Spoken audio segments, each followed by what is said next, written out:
আরো নিয়ে ফিরে এলাম বিরতির পর। এবার নজর রাখবো সিরিয়ার দিকে। সিরিয়ায় পতন প্রেসিডেন্ট বাশার আল আসাদের নেতৃত্বাধীন সরকারের।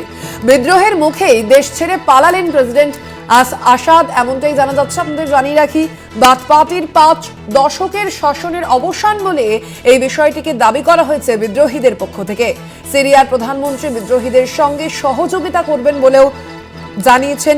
একই সঙ্গে আসাদ পরিবারের 5 দশকের শাসনকালের অবসান হলো সিরিয়ায়, এমনটাই বলা হয়েছে, এমনটাই দাবি করা হয়েছে বিদ্রোহীদের পক্ষ থেকে।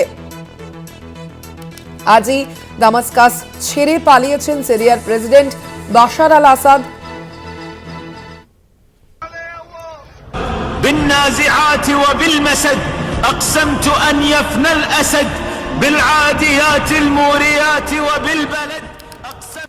আপনাদের জানিয়ে রাখি, যেমনটা জানা যাচ্ছে যে আজই কিন্তু তিনি দেশ ছেড়ে পালিয়েছেন। আমরা আজ সকাল থেকেই দেখছিলাম সিরিয়ার রাজধানী দামাস্কাসের একাধিক অংশ দখলে যাচ্ছিল বিদ্রোহী সেনাদের, এবং তার পরবর্তীতেই কিন্তু যে খবর পাওয়া যাচ্ছে যে সিরিয়ার প্রেসিডেন্ট বাশার আল আসাদ তিনি কিন্তু ইতিমধ্যেই দেশ ছেড়ে পালিয়ে গিয়েছেন। আমরা কথা বলবো এ নিয়ে। ফোন লাইনে রয়েছেন কলকাতা টিভির পলিটিক্যাল এডিটর আশিস চট্টোপাধ্যায়। আশিস দা, কি জানা যাচ্ছে এখনো পর্যন্ত, কি আপডেট রয়েছে এই ঘটনা সম্পর্কে?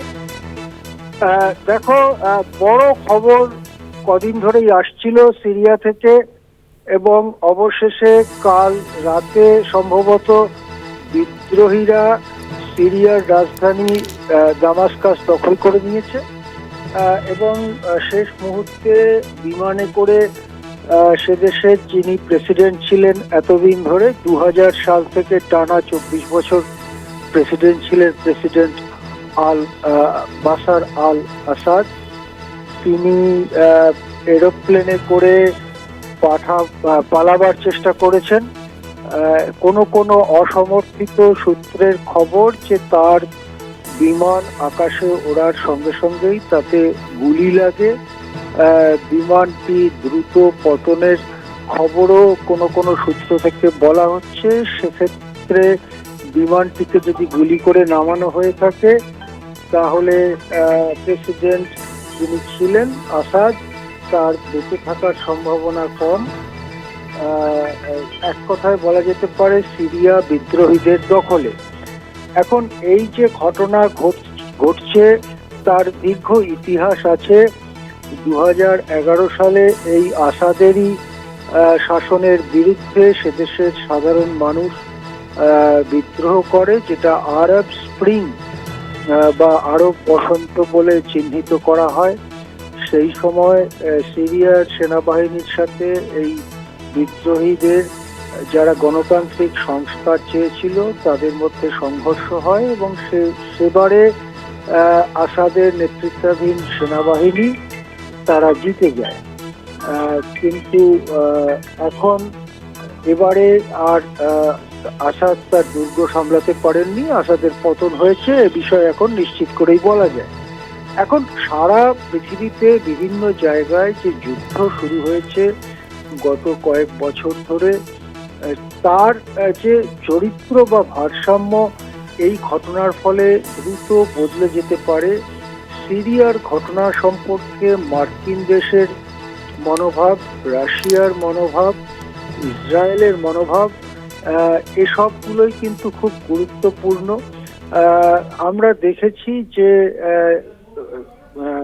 গত 2 দিন আগে মার্কিন দেশের রাষ্ট্রপতি নির্বাচনে যিনি জিতেছেন, সেই ডোনাল্ড ট্রাম্প, তিনি একটি বিবৃতি দিয়েছেন। সেই বিবৃতিতে তিনি বলেছেন যে মার্কিন দেশের এই যুদ্ধে অংশ নেওয়ার কোনো দরকার নেই, ঘটনা যেমন ঘটতে থাকুক, নজর রাখাই আমাদের কাজ। রাশিয়া এই আসাদের সরকারকে, বাশার আল আসাদের সরকারকে সমর্থন করছিল 2015 সাল থেকে, প্রায় 10 বছর। কিন্তু এবারে যখন বিদ্রোহীরা দ্রুত এগোতে থাকে, রাশিয়া খুব বেশি সহযোগিতা করেনি আসাদকে, বা বলা যেতে পারে খানিকটা নিউট্রাল থেকেছে, এবং সেই সুযোগটা নিয়েই বিদ্রোহীরা শেষ পর্যন্ত আসাদকে ক্ষমতাচ্যুত করতে পেরেছে। সুতরাং রাশিয়াও এখন বিদ্রোহীদের সম্পর্কে সম্ভবত একটা নিউট্রাল অবস্থান নিচ্ছে। তৃতীয় আরেকটি ওয়ার থিয়েটার যাকে বলে, যুদ্ধের জায়গা, সেটা হচ্ছে ইসরায়েল আরব। এখানে গোলান হাইটস বলে একটি পাহাড়ি অঞ্চল অনেক দিন আগেই ইসরায়েল আরবদের থেকে দখল করে নিয়েছিল। সেই এলাকায় রাষ্ট্রসংঘের বাহিনী নিয়োগ করা হয়েছিল অনেকদিন আগেই, তারা রয়েছে সেখানে। তার মধ্যে অবশ্য ভারতীয় সেনাও আছে। সেই বাহিনীর ওপরে একটা সশস্ত্র আক্রমণের ঘটনা ঘটেছে দিন দুয়েক আগে, এবং সেখানে রাষ্ট্রসংঘের বাহিনীর সমর্থনে ইসরায়েলের সেনাবাহিনী এসেছে, এবং ইসরায়েলের সেনাবাহিনীর সঙ্গে এই সশস্ত্র লোকেদের সংঘর্ষ হচ্ছে বলে খবর পাওয়া যাচ্ছে। সব মিলিয়ে ইসরায়েলের বিরুদ্ধে যে মনোভাব এই বিদ্রোহীদের রয়েছে সেটাও স্পষ্ট হচ্ছে। তাহলে কি দাঁড়ালো? এক নম্বর কথা হচ্ছে, সিরিয়া আর আসাদের হাতে নেই। আসাদ এবং তার বাবা দুজন মিলিয়ে 54-55 বছর এই দেশে শাসন চালিয়েছেন। স্বৈরতান্ত্রিক তাদের শাসনে বিরোধী দলের কোনো অস্তিত্বকে স্বীকার করা হতো না বা কাজ করতে দেয়া হতো না, এবং সম্পূর্ণ যেটাকে বলে টোটালিটেরিয়ান গভর্নমেন্ট, অন্য কোনো মত ইত্যাদি রাজনৈতিক মত সেগুলোকে অ্যালাউ করা হতো না। এই পরিস্থিতির পরিবর্তন হয়েছে। দুই, যারা বিদ্রোহী তারা কিন্তু মুসলিম মৌলবাদী, ইসলামী ফান্ডামেন্টালিস্ট ধরনের মনোভাব এদের।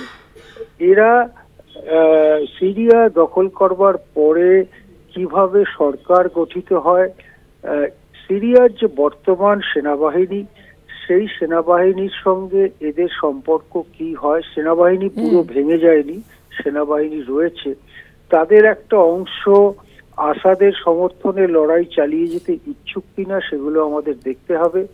যদিও সর্বশেষ খবর যেটা আসছে সেটা হচ্ছে সেনাবাহিনী বিদ্রোহীদের সঙ্গে রক্তক্ষয়ী সংগ্রামে যেতে সম্ভবত রাজি নয়। সেক্ষেত্রে বিদ্রোহীদের সরকার গঠন করতে কোনো অসুবিধে নেই।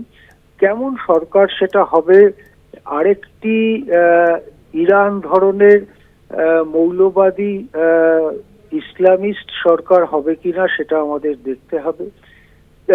এর পরের বিষয় হচ্ছে রাশিয়ার সুবিধে হলো কি অসুবিধে হলো।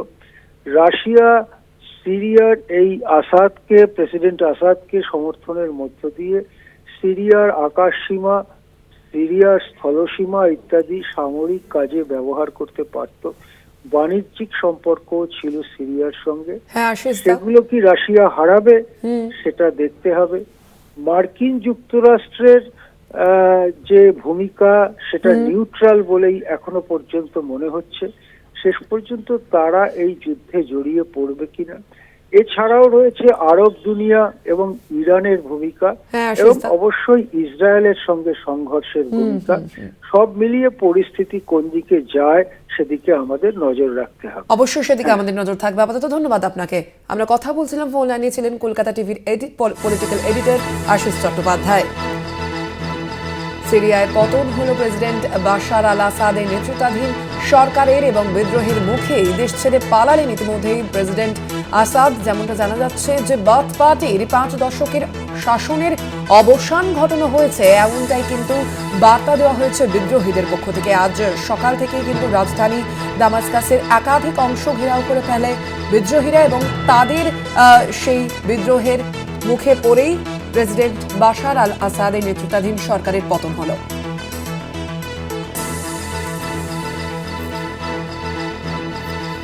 আমরা কথা বলবো, ফোন লাইনে রয়েছেন আন্তর্জাতিক সম্পর্ক বিশেষজ্ঞ রাজা গোপাল। আমরা কথা বলবো এই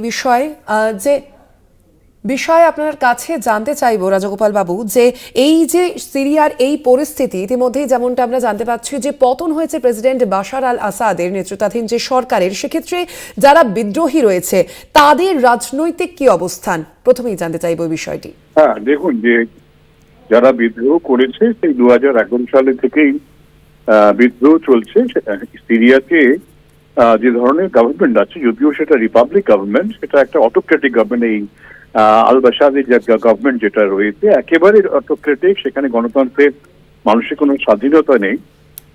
আমেরিকাও খুব একটা পছন্দ করে তাই নয়, তাকে পছন্দ করে ইরান এবং রাশিয়া, মানে পুরোপুরি আর্থিক স্বার্থে। রাশিয়া সেখানকার যে ন্যাচারাল গ্যাস আছে সেগুলোকে তুলে কি করে প্রসেস করে বিক্রি করা যায়, রাশিয়া সেই ধান্দা রয়েছে। এবং সেখানে ওই জন্য সে তো বাদশাদের গভর্নমেন্টকে রাশিয়াই সাপোর্ট করে গেছে। কিন্তু মুশকিলটা হলো যারা তারকে সরাবার চেষ্টা করেছে তারাও যে খুব একটা সাধারণ মানুষের পক্ষে কাজ করবে সেরকম মনে হয় না। কেন তারা একটা তারা একটা আল কায়দারই অ্যাফিলিয়েট বলেই আমরা এতকাল জেনে এসেছি। যেভাবে সেই বাশারের গভর্নমেন্টের বিরুদ্ধে যেভাবে লড়াই করেছে, অস্ত্রশস্ত্র জোগাড় করেছে, সব আল কায়দা নেটওয়ার্ককে ব্যবহার করে। তার ফলে মানে সিরিয়ার মানুষ এই মুহূর্তে যে একটা বিরাট বিকল্প ছিল তা নয়, একটা ধরনের অস্থিরতা থেকে আরেক ধরনের অস্থিরতার দিকেই হয়তো যাবে। এখন এই অবস্থায় দাঁড়িয়ে ট্রাম্প ঘোষণা করেছেন যে সিরিয়াতে আমরা মাথা গলাবো না, সেটা তাদের সমস্যা, তারা বুঝুক। কিন্তু রাশিয়ার স্বার্থ রয়ে গেছে তেল নিয়ে। এখন যেহেতু তারপরে তাদেরকে নতুন করে HTS গ্রুপ, যে যারা জঙ্গি গ্রুপ যারা ক্ষমতা দখল করেছে, তাদের সঙ্গে যোগাযোগ রাখতেই হবে, নাহলে বিরাট আর্থিক ক্ষয় হবে। আর উজ্জীবিত হবে কিন্তু ইউক্রেন, কেননা এটাও কিন্তু যে আল বাশাদের যে হেরে যাওয়াটা, সেটাকে কিন্তু রাশিয়ার পরাজয় হিসেবে অনেকে দেখবে। এবং সেই হিসেবে ইউক্রেন মনে করবে যে রাশিয়ার কিছুটা তো আর্থিক সমস্যার মধ্যে পড়বে সিরিয়ার এই পতনের ফলে। তার ফলে ইউক্রেন কিছুটা উজ্জীবিত হয়ে যাওয়ার সম্ভাবনা রয়েছে। এবং ইরান যেহেতু তাকে সাপোর্ট করতো, হেজবুল্লাহ তারাও ওখানে ছিল। তার ফলে সিরিয়ার এই পতনে কিছুটা উল্লসিত, এই সাময়িক উল্লসিত হবার কথা ইসরায়েলে। তবে যে যারা এসেছে তারাও যে খুব একটা আগামী দিনে বিরাট কিছু করবে তাই নয়। তারা আল কায়দার সঙ্গে ছিল, মাঝে বলেছে তারা আল কায়দা ছেড়ে দিয়েছে। এখনো কিন্তু আমেরিকা বা ইংল্যান্ড এদেশে আল কায়দারই সংগঠন হিসেবে দেখে। তার ফলে এই পরিবর্তন যেটা বিরাট কিছু এদেশে পরিবর্তন আনবে বা আন্তর্জাতিক রাজনীতির বিরাট পরিবর্তন আসবে, এই মুহূর্তে সেটা মনে হচ্ছে না। হ্যাঁ, রাজগোপাল বাবু, আরো একটি বিষয় জানতে চাইবো আপনার কাছে, যে এই ক্ষেত্রে আমেরিকা এবং পশ্চিমী দুনিয়ার কি ভূমিকা থাকতে পারে বলে মনে করছেন? দেখুন, যে পতনটা ঘটে গেল, আমেরিকা তো খুব একটা যে আল আসাদের যিনি সিরিয়ার যে বর্তমান যে রেজিম ছিল তাকে খুব একটা সাপোর্ট করতো তাও নয়, আবার যে বিকল্প তারও সমর্থন কোথাও ছিল না। কিন্তু এই জায়গায় যেহেতু আল কায়দা এসে যাচ্ছে, আমেরিকার আরেকটা বিরাট ভয় আল কায়দা আল কায়দা গোষ্ঠী এসে যাওয়াটা। সুতরাং আমেরিকার উপরে যথেষ্ট তাকে অনেক সতর্ক থাকতে হবে। আর পশ্চিমী দেশগুলো তারাও, হ্যাঁ বুঝেছেন, মানে ব্যাপারটা হচ্ছে একটা রেজিম থেকে এমন একটা রেজিমে আসছে, এই রেজিম ট্রানজিশনটা কারুর পক্ষে সুখকর হচ্ছে না, এইটুকুন বলা যেতে পারে। সুতরাং তাই HTS তারা কিভাবে ক্ষমতা চালায়, হ্যাঁ, সিরিয়ার যে যারা চালাতো তারা তো দেশ ছেড়ে পালিয়েছে, প্রেসিডেন্ট যিনি দেশ ছেড়ে পালিয়েছেন পুরো ফ্যামিলি নিয়ে। তাদের ফ্যামিলির বিরাট একটা ইতিহাস রয়েছে, মানে অটোক্রেসি চূড়ান্ত সেখানে ছিল। সুতরাং কিছুদিন মানুষ হয়তো মনে করবে স্বাধীনতা তারা পাচ্ছে, যেন বাংলাদেশে আমরা দেখেছি একই ধরনের ঘটনা ঘটার সম্ভাবনা আছে। আবার তারপর এই আল কায়দা গোষ্ঠী তারা কিছুদিনের মধ্যেই তাদের রূপটা নিশ্চয়ই দেখাবে। তারপরে যে আনন্দ সেটা সাময়িক বলেই আমার ধারণা। ধন্যবাদ আপনাকে। আমরা কথা বলছিলাম, ফোন লাইনে ছিলেন আন্তর্জাতিক সম্পর্ক বিশেষজ্ঞ অধ্যাপক রাজগোপাল ধর চক্রবর্তী।